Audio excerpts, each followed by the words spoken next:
and we have been working continuously on the measures to bring down the cost of living. Our people are confronted daily with increasingly unaffordable prices, especially food and transport. In our economic forums across the country, during the campaign, citizens consistently shared their anxiety, their pain, and their fury on this matter. It therefore calls on us for urgent and decisive resolution. The interventions in place have not borne any fruit. On fuel subsidy alone, the taxpayers have spent a whopping 144 billion, 60 billion in the last 4 months alone.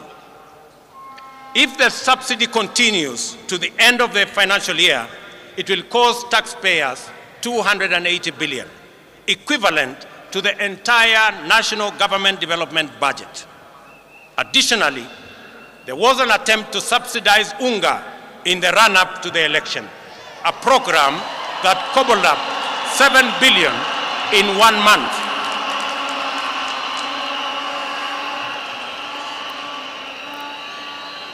In addition to being very costly, consumption subsidy interventions are prone to abuse.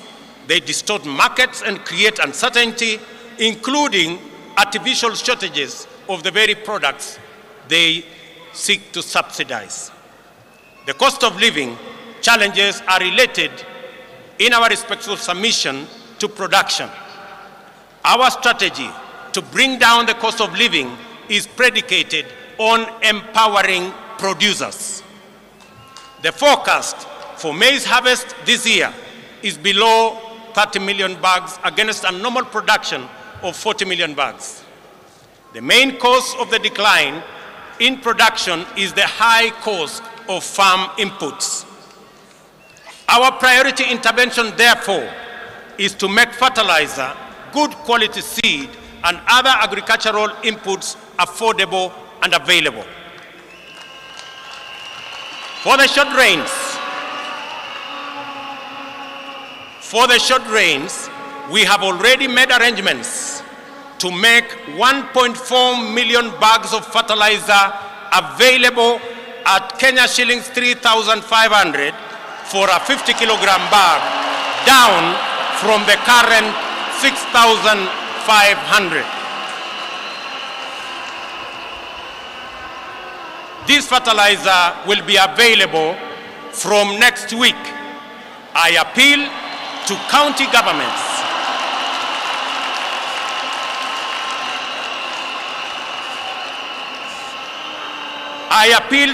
governments in eastern, central, and western regions, where we are expecting short rains, to work with us in making sure that this fertilizer is available to all farmers in that region so that we can begin the journey to increase our food production initiatives.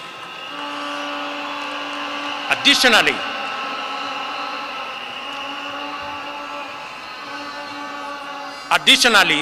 to cushion tea farmers, we have made arrangements with KTDA to immediately supply tea farmers with fertilizer at 3,500 shillings, down from Kenya shillings 5,600.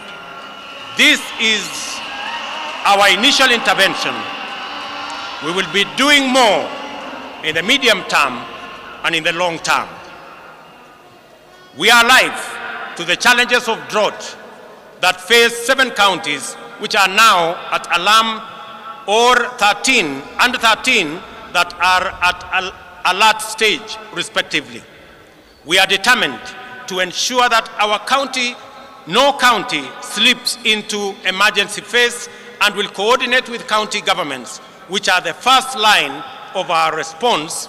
And I want to ask my colleagues, governors from Kenya, and especially those regions, to work with us in this endeavor. We are mobilizing resources to reverse this situation.